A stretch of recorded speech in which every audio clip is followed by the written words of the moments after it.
Hey, what's going on?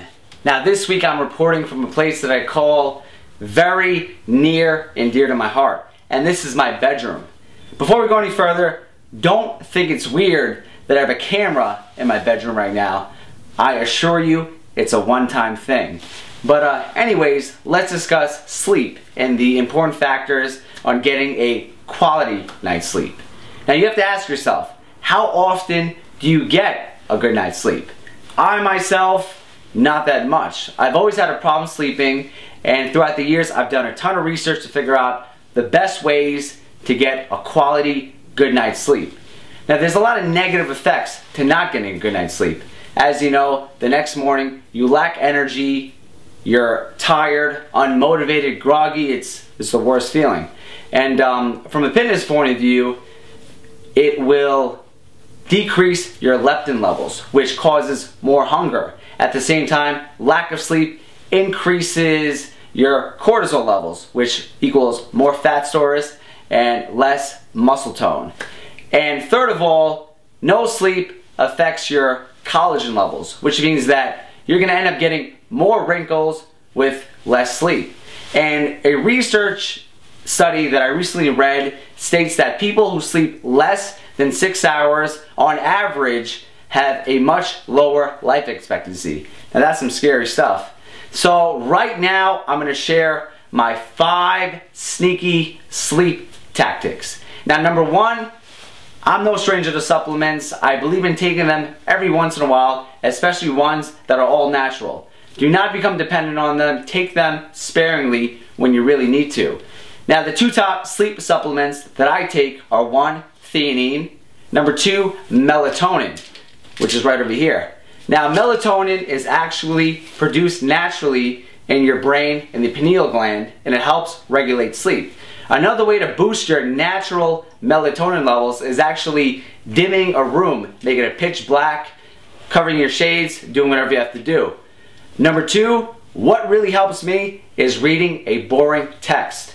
Now think of the last time you were sitting in a boring speech or in class and how much you just wanted to go right to sleep. Now what I do is I take the most boring book in my house, I put it next to my bed, I start reading. After 2-3 paragraphs I start yawning, bam, I fall right asleep. Third method, this is important if you're sleeping next to somebody. If you share a house with somebody, you know, try not to discuss anything that's going to, I guess, wake you up at night or kind of stimulate you. Try to discuss things that are bland, not so important, so you both can fall asleep. You know, if you get into a big conversation, you could be up all night talking about all kinds of nonsense. Or if you get into the wrong conversation, say the wrong things, you may end up on the couch, which is going to guarantee you an even worse night's sleep. So keep that in mind. You know, make sure you're taking the right habits, you know, when you're sleeping next to somebody. The other 4th thing that I really use is trying to go to bed much earlier than I have to. Let's say if I have to fall asleep by 11 o'clock, I'll go to bed at 9 o'clock. I'll read a boring text, take some melatonin, count, do what I have to do, whatever it takes, fall right asleep. And discussing counting actually, the 5th method, I will count to 100 focusing on my breathing and focusing on the numbers.